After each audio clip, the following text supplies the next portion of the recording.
بسم الله الرحمن الرحيم.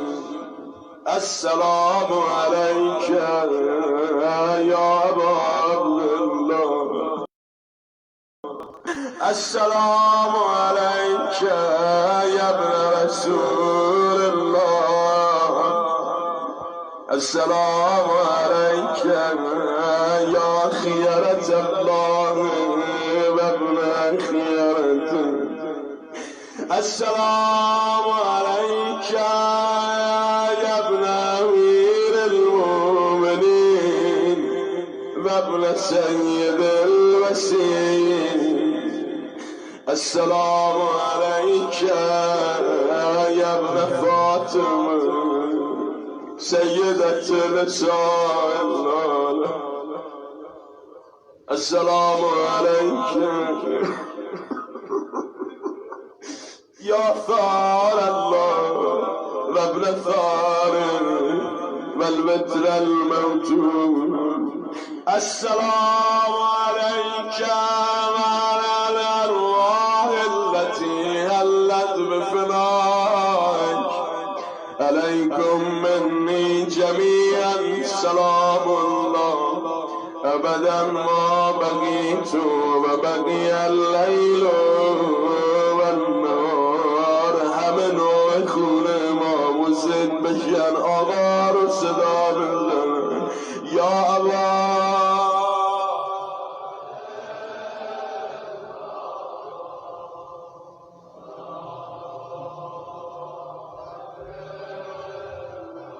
لقد عظمت الرزية وجلت وعظمت المصيبة بك علينا وعلى جميع أهل الإسلام. وجلت وعظمت مصيبتك في السماوات على جميع أهل السماوات. فلعن الله أمة أسست أساس الظلم والجور عليكم أهل البيت. فلعن الله أمة دفعتكم عن مقامكم فأزالتكم عن مراتبكم التي رتبكم الله فيها. فلعن الله أمة قتلتكم. فلعن الله الممهدين لهم بالتمكين من قتالكم.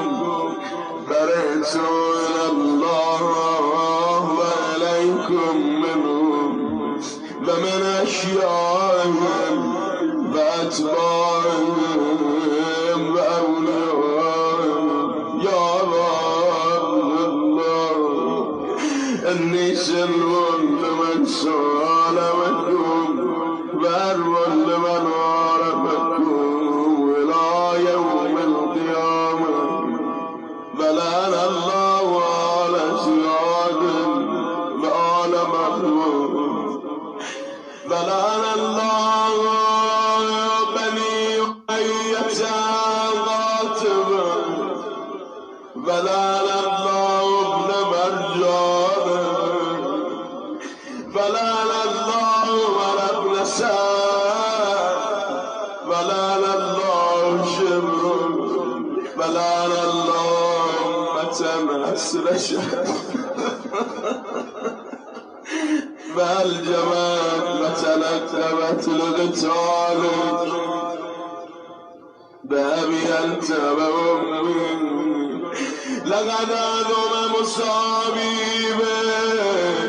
فأسأل الله الذي أكرم مقامك وأكرمني بك أن يرزقني طلب ثارك مع إمام منصور من أهل بيت محمد صلى الله عليه وآله.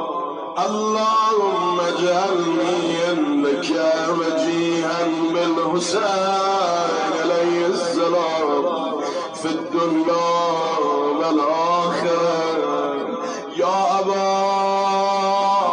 عبد الله يا أبا إني أتقرب إلى الله وإلى رسوله وإلى أمير المؤمنين وإلى فاطمة وإلى الحسن وإليك بموالاتك وبالبراءة ممن أسس أساس ذلك وبنى عليه بنيانه وجرى في ظلمه وجوره عليكم وعلى أشيائكم برئت إلى الله وإليكم منهم وأتقرب إلى الله ثم إليكم بموالاتكم وموالاة وليكم وبالبراءة من أعدائكم والناصبين لكم الحال وبالبراءة من أشياء وأتباعهم إني سلمان لمن سالمكم وهربون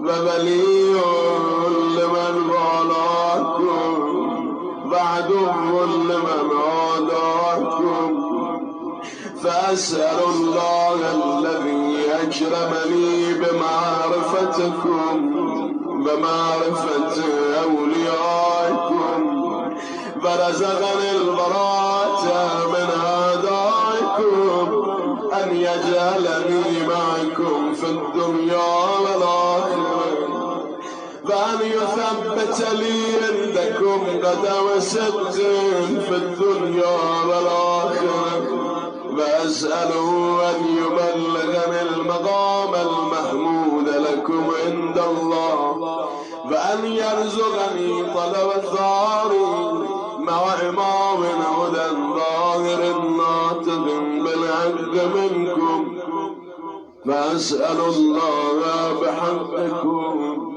وبالشأن الذي لكم عنده أن يعطيني بمصابيبكم أفضل ما يعطي مصابا بمصيبته مصيبة ما أعظمها وأعظم رزيتها في الإسلام وفي جميع السماوات والأرض اللهم اجعلني في مقامي هذا ممن تناله منك صلوات ورحمة ومغفرة اللهم اجعل محياي محيا محمد وآل محمد ومماتي ممات محمد وآل محمد اللهم إن هذا يوم تبركت به بنو أمية وابن عجلة الأجبال الليل ابن الليل أرى لسانك ولسان نبيك صلى الله عليه وآله في كل موطن وموقف وقف فيه نبيك صلى الله عليه وآله اللهم لعن أبا سفيان ومعاوية ويزيد بن معاوية عليهم منك اللعنة وبدل عابدين فهذا يوم فرحت به آل زياد وآل مهوان بقتلهم الحسين صلوات الله عليه اللهم فضاعف عليهم اللعنة منك والعذاب الأليم اللهم إني أتقرب إليك في هذا اليوم وفي موقفي هذا وأيام حياتي بالبراءة منهم واللعنة عليهم وبالمغالاة لنبيك وآل نبيك عليه وعليهم السلام. اللهم لعن أول ظالم ظلم حق محمد وآل محمد وآخر تابع له ولا ذلك. اللهم لعن العصابة التي جاهدت الحسين وشايت وبايت وتابت على قتله. اللهم لعنهم جميعا. السلام عليك يا عبد الله وعلى الأرواح التي هلت بفنائك. عليك مني سلام الله أبدا ما بقيت وبقي الليل والنهار فلا جعله الله آخر العهد مني لزيارتكم. السلام على الحسين وعلى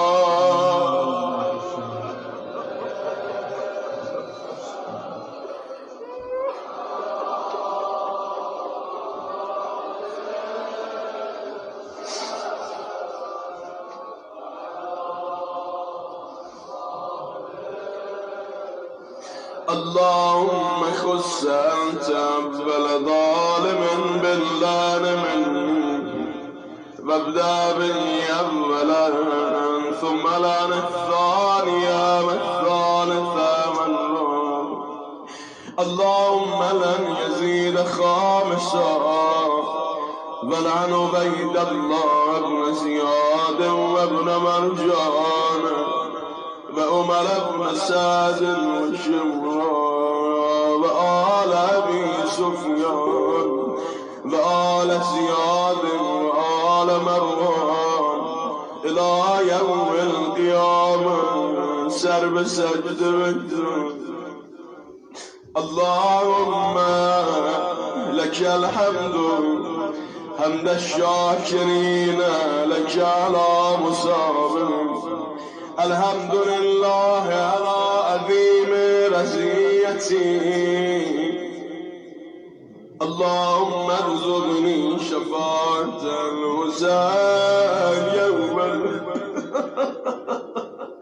فثبت لي قدم صدق عندك مع الحسين وأصحاب الحسين الذين بذلوا وجههم دون الحسين عليه السلام.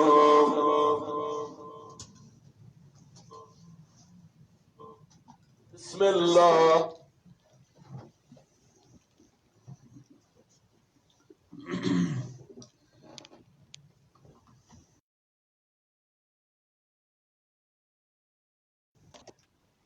الشيطان الرجيم. بسم الله الرحمن الرحيم. الحمد لله الواحد الأحد الصمد لم يلد ولم يولد ثم الصلاة والسلام على أول العدد والسيد الأوحد والدر المندد والجوهر الممرد والنور المجسد أبي القاسم المصطفى محمد. اللهم صل على محمد وعلى محمد وعجل فرجهم وعلى الطيبين الطاهرين المعصومين المنتجبين المنتخبين الغر الميامين واللعنة الدائم على أعدائهم من الآن إلى قيام يوم الدين. أما بعد فقد قال الله الحكيم قوله الحق وهو أصدق الصادقين. أعوذ بالله من الشيطان الرجيم. بسم الله الرحمن الرحيم. وعد الله الذين آمنوا منكم وعملوا الصالحات ليستخلفنهم في الأرض كما استخلف الذين من قبلهم وليمكنن لهم دينهم الذي ارتضى لهم وليبدلنهم من بعد خوفهم أمنا يعبدونني ولا يشركون بي شيئا. صدق الله العلي العظيم. صاحبان ایمان، پروردگار عالم آپ کی تمام عبادات کو اپنی بارگاہ مقدس میں قبول و منظور فرمائے۔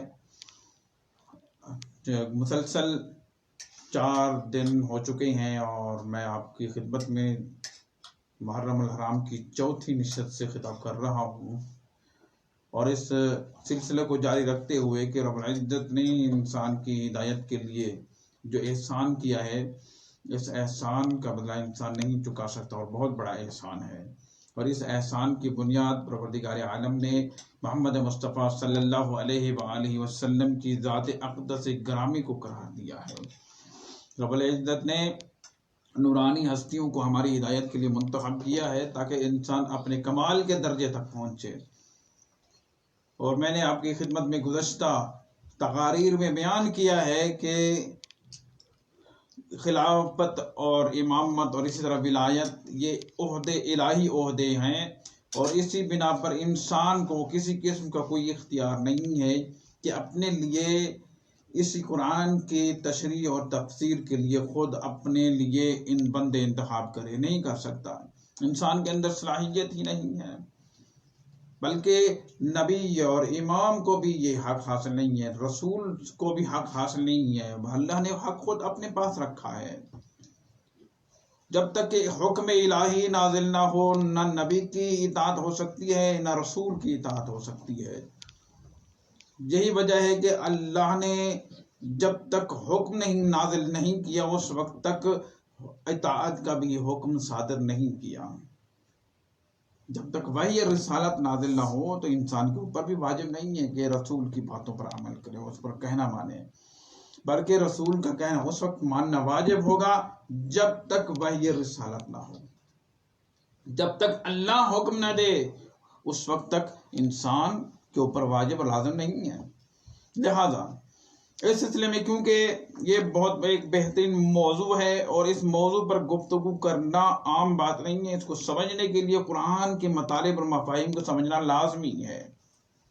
یہی بات ہے کہ جب ہم گزشتہ انبیاء کی تاریخ کا مطالعہ کرتے ہیں، بلکہ قرآن کریم میں جو موجود قصے ہیں اور اسی طرح قرآن کریم میں جو موجود آیات ہیں انبیاء علیہ السلام کے بارے میں، ہمیں یہ درس ملتا ہے کہ دیکھیں جو بھی نبی آئے، جو بھی رسول آئے، اللہ کے حکم کے بغیر نہ تو انہوں نے تبلیغ کی اور نہ ہی انہوں نے کوئی ایسا عمل انجام دیا جو کہ ہمارے لیے اطاعت کا سبب بن جائے۔ جب تک وہی نازل نہ ہوتی تھی اس وقت تک قدم بھی نہیں چلاتے، آگے بڑھاتے تھے، اپنی ذات سے کوئی جملہ بھی بیان نہیں کرتے تھے۔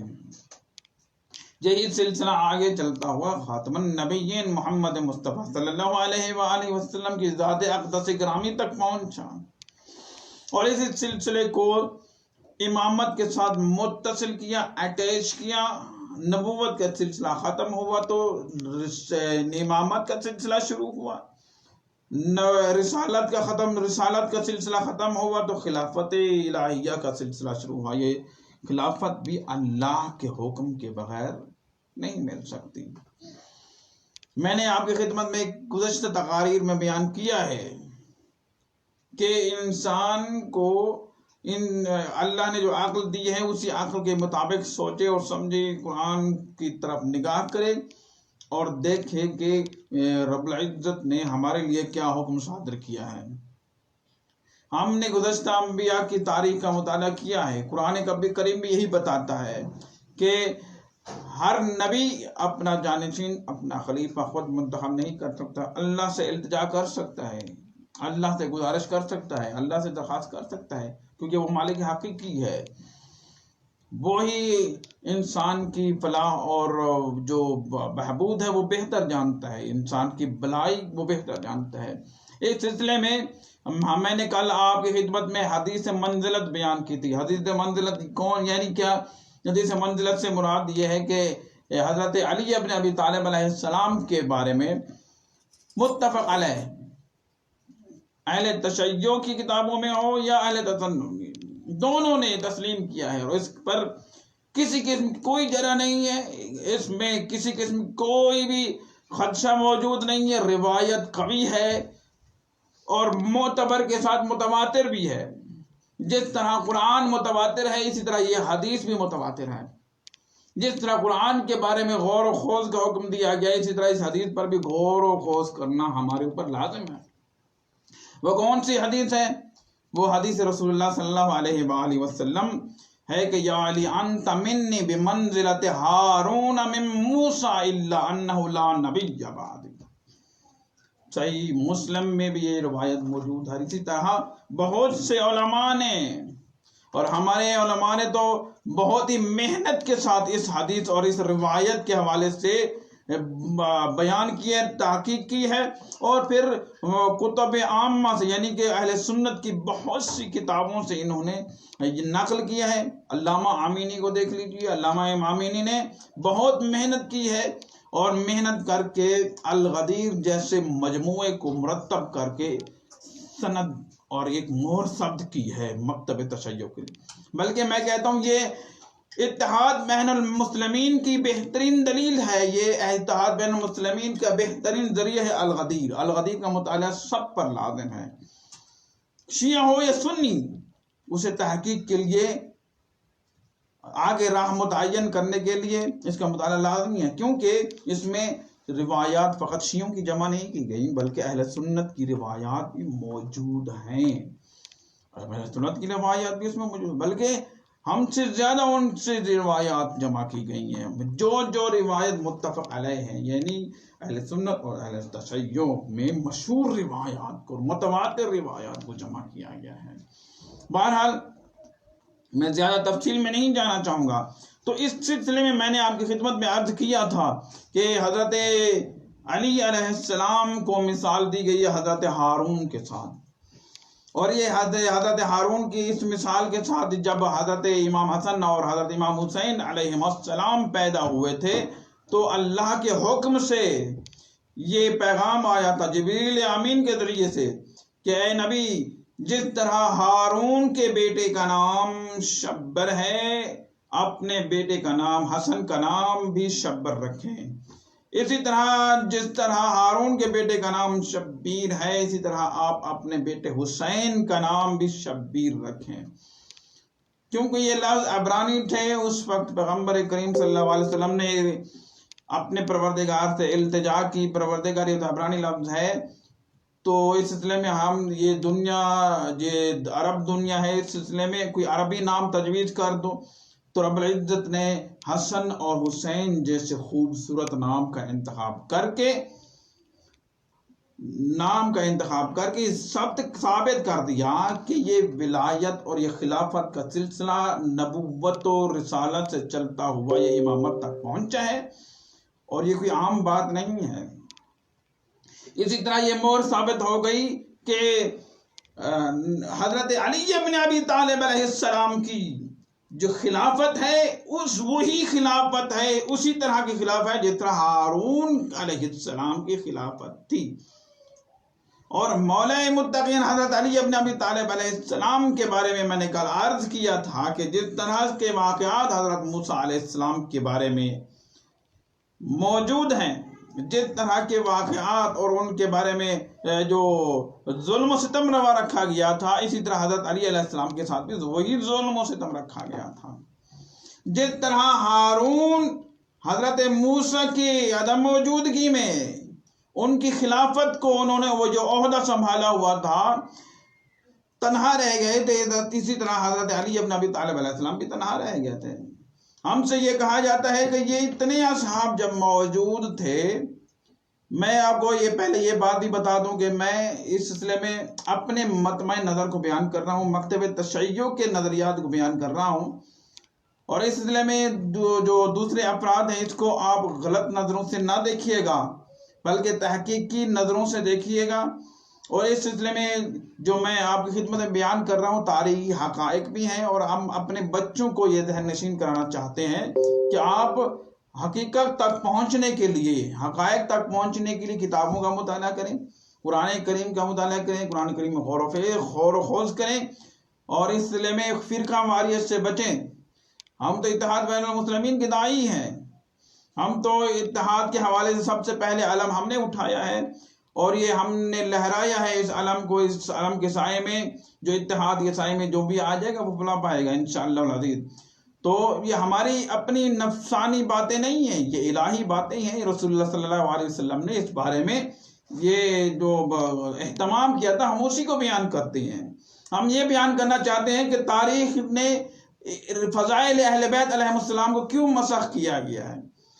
حالانکہ دیکھا جائے تو قدیمی کتب کا اگر مطالعہ کریں تو حضرت علی ابن ابی طالب علیہ السلام کی خلافت بلا فاصلہ کے بارے میں جو روایات اور احادیث موجود تھے، اور جدید کتابوں میں ان کو حذف کیا گیا ہے۔ کیوں حذف کیا گیا ہے؟ اس سلسلے میں عوام تک حقائق کیوں نہیں پہنچائے گئے؟ کیوں نہیں یہ حقائق پہنچائے گا؟ یہ مولویوں نے اپنے یہ سسٹم کو چلانے کے سسٹم ہے، یا کوئی اور وجہ ہو سکتی ہے۔ بہرحال میں یہ گہرائی میں نہیں جاؤں گا، لیکن یہ آپ پوچھیں کہ یہ روایت پہلے موجود تھی اور آپ کیوں نہیں ہے؟ جس طرح میں آپ کو ایک مثال دیتا ہوں، تاریخ بغاوی آپ دیکھ رہے، تفسیر کا مطالعہ کریں اور قدیم و تسیوطی کا مطالعہ کریں، اور اسی طرح دوسرے بہت سی ایسے اہل سنت کی معتبر کتابیں ہیں جو کہ قدیم الایام میں یہ روایت موجود تھی۔ کون سی؟ دعوت ذو العشیرہ والی۔ ہمارے بچوں کو جو اب نصابی کتابیں ہیں اسکولوں میں جو پڑھائی جاتی ہے، وہ دعوت ذو العشیرہ کچھ اور پڑھایا جاتا ہے، لیکن حقیقت کچھ اور ہے۔ اس میں حضرت علی ابن ابی طالب علیہ السلام کی خلافت کے بارے میں جملے موجود ہیں۔ پیغمبر کریم صلی اللہ علیہ وآلہ وسلم نے انہی جملوں کا بار بار تکرار کیا تھا۔ 3 دن مسلسل یہ دعوت ہوتی رہی، اور ہر موقع پر پیغمبر کریم صلی اللہ علیہ وآلہ وسلم نے فرمایا کہ میں آپ کے لیے بھلائی اور خیر کا پیغام لے کر آیا ہوں۔ کون ہے جو اس امر میں میری مدد کرے؟ کون ہے جو اس امر میں میرا بوجھ اٹھائے؟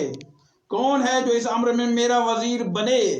تو اس سلسلے میں حضرت علی ابن ابی طالب علیہ السلام کھڑے ہوتے تھے، اگرچہ کہ ان کا سن مبارک چھوٹا تھا، 9 یا 10 سال کی عمر مبارک تھی، لیکن ظاہر ہے پیغمبر کریم کی اپنی ذات کے حوالے سے فیصلے تھوڑی کیا کرتے تھے، اللہ کے حکم سے فیصلے ہوتے تھے۔ نبی ہیں، نبی ہم جیسے عام ہستیاں نہیں تھیں، وہ نورانی ہستیاں تھیں، اللہ کے حکم سے رسالت پر مبعوث بے رسالت ہوئے تھے، اور اللہ کے حکم کے بغیر وہ ایک قدم بھی آگے نہیں بڑھاتے، چاہے نوزاد بچے کو ہی اپنا جانشین قرار دے۔ ہم اعتراض کرتے پھریں کہ پیغمبر نے اس چھوٹے معصوم بچے کو اپنا کیوں جانشین بنایا ہے؟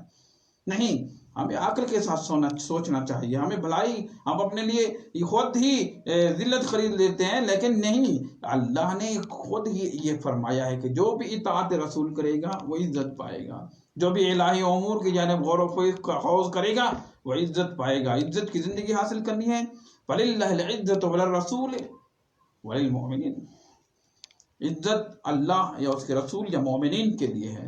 اور الحمدللہ ہم بباغ دہل کہہ سکتے ہیں کہ ہم اسی سلسلے کے ساتھ متمسک ہیں، اور الحمدللہ الذی جعلنا من المتمسکین بولایت امیر المؤمنین واولاد المعصومین علیہم السلام ہم کہہ سکتے ہیں، کیونکہ ہم الہی سلسلے کے ساتھ متصل ہیں۔ اور آپ کی خدمت میں یہ بھی بیان کر دوں کہ یہ جو سلسلہ ہے، یہ سلسلہ 12 اماموں والا سلسلہ بھی ہے۔ دیکھیں، اہل سنت میں 2 روایات مشہور بھی ہیں، معروف بھی ہیں، متفق علیہ بھی ہیں، معتبر بھی ہیں، متواتر بھی ہیں، یعنی اتنا اعزاز حاصل ہے۔ ایک یہ روایت کے من مات ولم یعرف امام زمانی مات میتۃ جاہلیہ، جو شخص بھی اپنے امام کی معرفت کے بغیر اس دنیا سے چلا گیا وہ جاہلیت کی موت مرا۔ یہ اس کا مطلب یہ ہوا کہ ہر زمانے میں امام کا ہونا لازمی ہے، ہر زمانے میں امام لازمی ہے۔ پیغمبر خدا صلی اللہ علیہ وآلہ وسلم کی یہ حدیث مبارکہ ہے، اور اس دور سے لے کر آج تک اور قیامت تک امام کا ہونا لازمی ہے، اور ہمیں وقت کے امام کی معرفت حاصل کرنا ضروری ہے ہمارے لیے۔ ہمیں چاہیے کہ اس سلسلے میں ہمیں خود بھی اہتمام کریں تاکہ نہ ماریں۔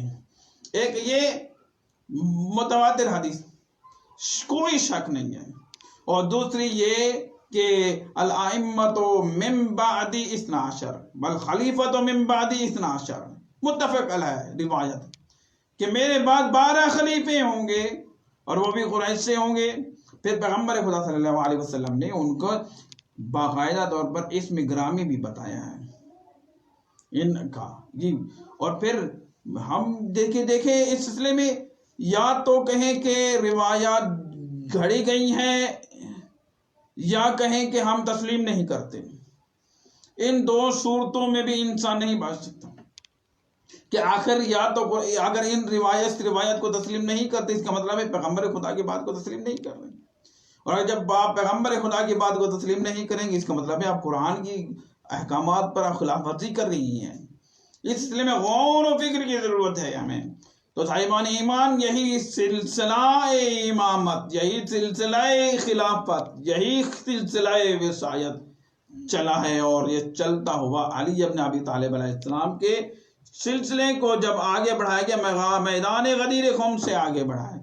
اور اسی میدان غدیر خم میں ہی میرے مولا پیغمبر خدا صلی اللہ علیہ وآلہ وسلم نے عظیم ارشاد فرمایا تھا کہ یہ آپ کو میں یہ ذہن نشین کرا دوں کہ کتابیں فقط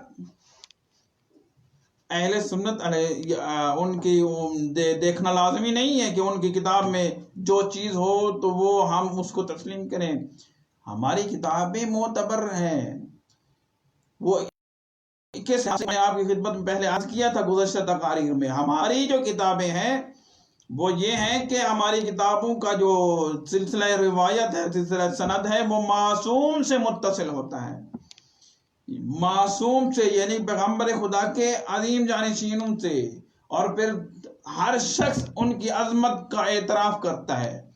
اور وہ بالکل حضرت امام حسن علیہ السلام ہو، امام حسین علیہ السلام ہو، امام زین العابدین علیہ السلام ہو، امام محمد باقر علیہ السلام ہو، امام جعفر صادق علیہ السلام ہو، امام موسیٰ کاظم علیہ السلام ہو، امام محمد تقی علیہ السلام ہو، امام علی رضا علیہ السلام ہو، یا امام محمد تقی علیہ السلام ہو، امام علی نقی علیہ السلام ہو، امام حسن عسکری علیہ السلام ہو، یا امام زمان عجل اللہ تعالیٰ فرجہ الشریف ہو، امام مہدی علیہ السلام ہو.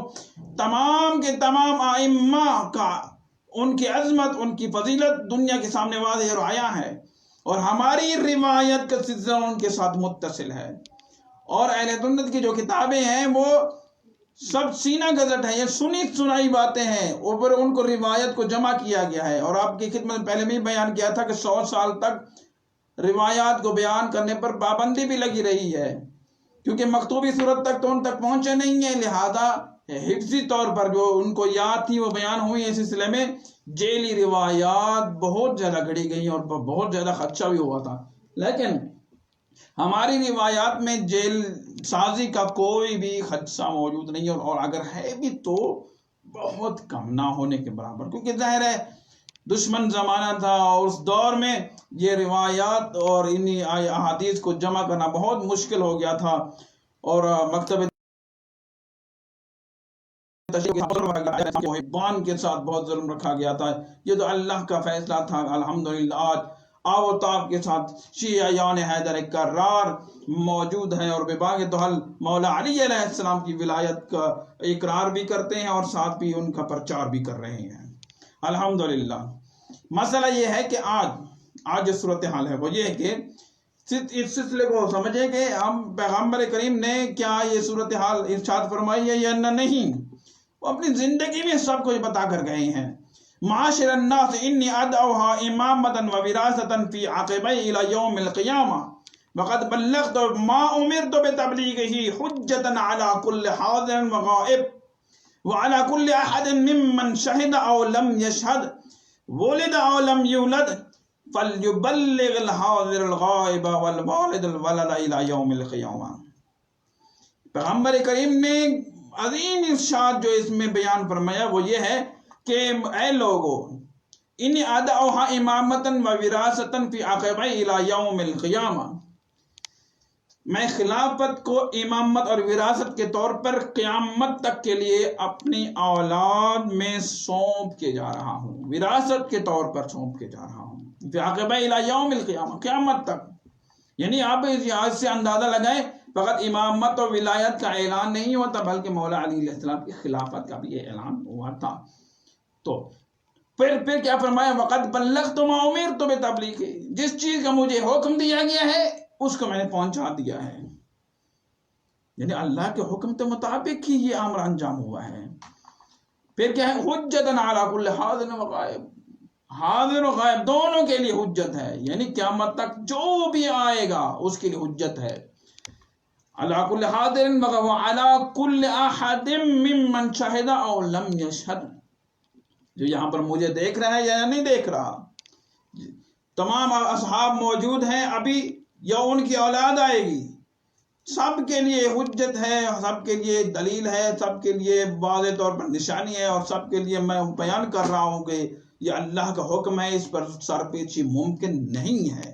پھر ولد او لم یولد، پیدا ہوئے ہیں یا نہیں ہوئے، سب کے لیے، یعنی کہ واضح اتنا اہتمام کے ساتھ بتا رہے ہیں، اور اتنا اہتمام کے ساتھ یہ بیان کیا جا رہا ہے، یہ اہم عہدہ ہے نا، کیونکہ ظاہر ہے پیغمبر کریم کے بعد اس عہدے کو لازم و ملزوم کی صورت میں ہدایت کے طور پر لازمی امر کی صورت میں بیان کر رہے ہیں، کیونکہ ظاہر ہے جتنا علم بڑھتا جائے گا اتنا ہی انسان کے لیے ہدایت کرنے والے کی ضرورت بھی زیادہ بڑھتے جائے گی۔ اور اس سلسلے میں حضرت امام جعفر صادق علیہ السلام بھی ارشاد فرمائے کہ شرق و غرب لن تجد علما صحیحا الا عندنا اہل البیت، اب مشرق کی طرف چلے جائیں، مغرب کی جانب چلے جائیں، آپ کو صحیح علم نہیں ملے گا مگر یہ کہ صحیح علم ہمارے دروازے سے ملے گا، اہل بیت کے دروازے سے ملے گا۔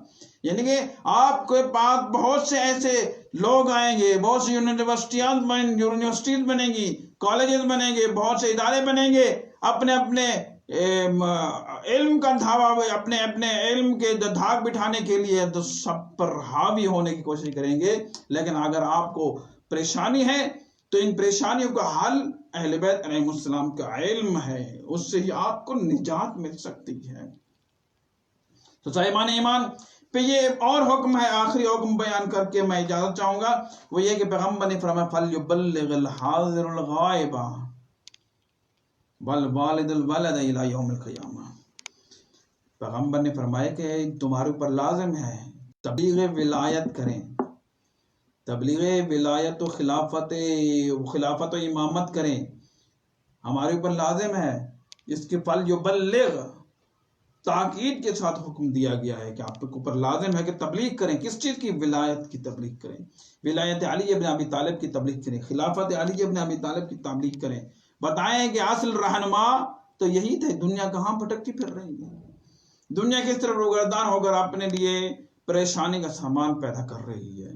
لہذا آج تقاضا یہی ہے کہ ہم ان احکامات کو اپنے اوپر لاگو کریں جو پیغمبر نے ہمارے لیے بیان کیے ہیں، حقیقت سنت پیغمبر پر عمل کریں، اور اپنے طرف سے گھڑی ہوئی سنتوں پر عمل نہ کریں، سنت رسول اللہ پر عمل کریں۔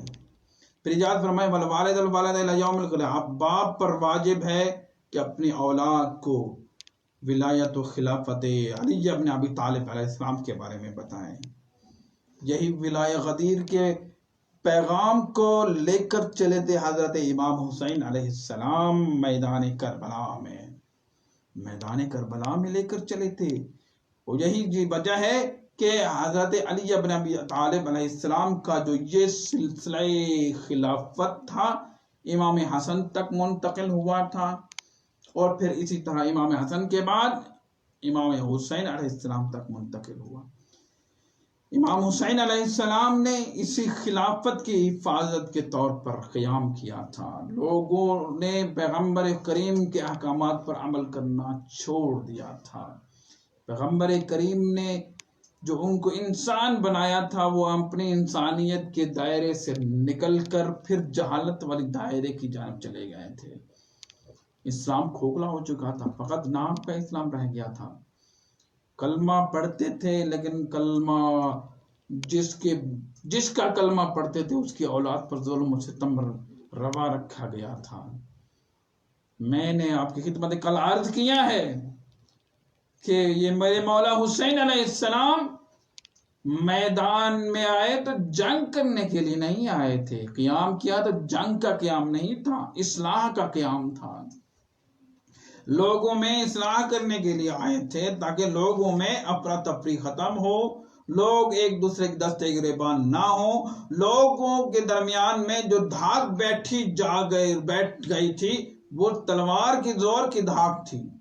مولا نے فرمایا نہیں، انک لعلی خلق عظیم، جیسے عظیم منصب کے ساتھ ہی اسلام پھیلایا جا سکتا ہے، اور حقیقی اسلام بھی یہی ہے، محبت اور بھائی چارے کا اسلام ہے، اخوت کا اسلام ہے، برادری کا اسلام ہے۔ لوگوں نے اب جس ان کے ذہن میں بیٹھ چکا تھا کہ یعنی جس کے پاس زیادہ طاقت ہوگی وہ اسلام کا رہنما ہو سکتا ہے، جس کے پاس زیادہ پاور ہوگی وہی خلیفہ بن سکتا ہے، بالکل ایسی صورتحال پیش کی گئی تھی۔ اور پھر لوگوں کے درمیان میں اہل بیت علیہ السلام کے بارے میں جو بیان کیا جاتا تھا وہ تحریف، ان کے اسماء میں تحریف، ان کے کردار کے بارے میں تحریف۔ آپ نظر کریں، نظر دوڑائیں، یہ ایسے یکدم یزید کے دور میں تبدیلیاں نہیں آئیں کہ آگے یکدم ہی لوگ سب کے سب لوگ خراب، یہ ان کی زندگی خراب ہو گئی، سب کے سب لوگوں کا عقیدہ خراب ہو گیا، سب کے سب لوگوں کا ایمان خراب ہو گیا۔ یعنی کہ کربلا کے میدان میں آپ دیکھیں کوئی مسیحی نہیں ملے گا، کوئی یہودی نہیں ملے گا، سارے کلمہ گو ہیں۔ آخر کیا وجہ ہے؟ پیچھے پلان بھی بنایا گیا تھا۔ یکدم یزید کے دور میں آ کر یہ سسٹم شروع نہیں ہوا اور آ کے مولا حسین کے خلاف تلواریں لے کر آ گئے ہو، میرے مولا حسین علیہ السلام کے خاندان پر تلواریں لے کر آ گئے ہو اور پھر یلغار کر دی ہو۔ یہ ایسے یکدم نہیں ہوا، پیچھے پلان ہوا ہے، 50 سال پہلے پلان بن چکا تھا اور اس پلان کا عروج کربلا تک پہنچ گیا تھا۔ مولا حسین علیہ السلام اپنی اس امامت کے عروج کے ساتھ دفاع کے طور پر آ گئے، اسلام کے دفاع کے طور پر آ گئے تھے۔ جو حقیقی اسلام تھا اسی اسلام کو پرچار کرنے کے لیے آئے تھے، میدان کربلا میں کرب و بلا میں آئے تھے۔ آج 4 محرم ہے۔ آہستہ آہستہ فوجیں بڑھتی جا رہی ہیں اور مولا حسین علیہ السلام کے ارد گرد تمام کے تمام افراد جو جمع کیے گئے ہیں وہ کلمہ گو تھے، اور پھر یہ جمع جو ہوئے ہیں مولا حسین علیہ السلام کی زندگی کو ختم کرنے کے لیے، ان کی آل اور اولاد پر دائرہ تنگ کرنے کے لیے، اس بنا پر کہ تمام لوگ یزید کی بیعت کر چکے ہیں، فقط تنہا حسین ہے جو یزید کی بیعت میں۔ کہ کہا جائے گا نا کہ بہترین جملہ تھا ان کے، یہ اب جناب اعلیٰ مودودی صاحب نے کہا کہ لوگ کہا جاتا ہے کہ مولا حسین نے یزید کی بیعت کیوں نہیں کی؟ جب سب اصحاب یزید کی بیعت کر چکے تھے تو اس وقت بہت پیارا جملہ انہوں نے کہا کہ جب مولا حسین نے بیعت نہیں کی تو اصحاب کا کیا حق بنتا تھا کہ یزید کی بیعت؟ حق کا معیار تو حسین تھے۔ تو صاحبان ایمان، میرے مولا حسین علیہ السلام اب میدان کربلا میں چاروں طرف گھیرے جا چکے ہیں اور فوج ہی فوج ہے، اور میرے مولا حسین کے پاس چند اصحاب ہیں، با وفا اصحاب ہیں، جناب حر ہیں، جناب حبیب ہیں، اور اسی طرح جناب مسلم ابن اوسجہ ہے، اور با وفا اصحاب ہیں، نافع ابن ہلال بجلی ہیں، اور اسی طرح جناب عباس و اکبر و قاسم و محمد ہیں۔ میرے مولا کے ساتھی ہیں، یہ قریبی ساتھی، با وفا اصحاب۔ میرے مولا ارشاد فرماتے ہیں کہ پروردگار نے جو مجھے اصحاب عطا کیے ہیں نہ میرے بابا کو عطا ہوئے تھے اور نہ میرے نانا کو عطا ہوئے تھے، یعنی کہ جو وفا کی انتہا کر دی ہے۔ جناب حبیب ابن مظاہر نے بھی شہادت، اور پھر یہ ایسی شہادت کی جناب جب میدان جنگ میں جنگ زوروں پر تھی، اور پھر جناب سعید نے مولا کو متوجہ کیا کہ مولا نماز کا وقت ہو گیا ہے، تو مولا نے اسے جزائے خیر دی اور دعا دی، فَقَدْ جَعَلَكَ اللَّهُ مِنَ الْمُصَلِّينَ، اللہ تجھے مسلین میں شمار کرے، اور قیامت کے دن اے سعید پہلے تم میرے ساتھ ہوگے، انت امامی فی الجنہ، میرے ساتھ پہلے تم جاؤ جنت میں پھر میں جاؤں گی۔ یہ اتنا درجہ دیا گیا ہے سعید کو۔ اور جناب حبیب بھی اسی حفاظت کے دوران میں ہی میرے مولا کی جب نماز پڑھائی جا رہی تھی میدان جنگ میں، میدان کربلا میں، جناب حبیب بھی اس وقت شامل تھے. انہوں نے امداد شجاعت وصول، وہ حق، دوستی کا جو حق تھا وہ ادا کیا، شجاعت کا مظاہرہ کیا، اپنے اوپر تیر سہتے رہے، برداشت کرتے رہے، لیکن میرے اپنے مولا کی حفاظت کی. جب حبیب ابن مظاہر تھک ہار کر گرے اور تیروں کی بچھاڑ تھی اور تلواروں کے سائے میں جناب حبیب کی آخری رمق تھی، تو میرے مولا حسین علیہ السلام نے جناب حبیب کو اپنی گود میں لیا اور گود میں لے کر جناب حبیب کی پیشانی کا بوسہ لیتے ہیں. عزت اور احترام دیکھیے میدان کربلا میں. تو پھر ایک جملہ چاہت فرماتے ہیں کہ ایک حبیب کی طرف سے دوسرے حبیب کو سلام ہو. انا للہ و انا الیہ راجعون، رضا بقضائہ و تسلیما لعاملہ. السلام علی الحسین وعلی علی ابن حسین وعلی اولاد الحسین وعلی آل الحسین.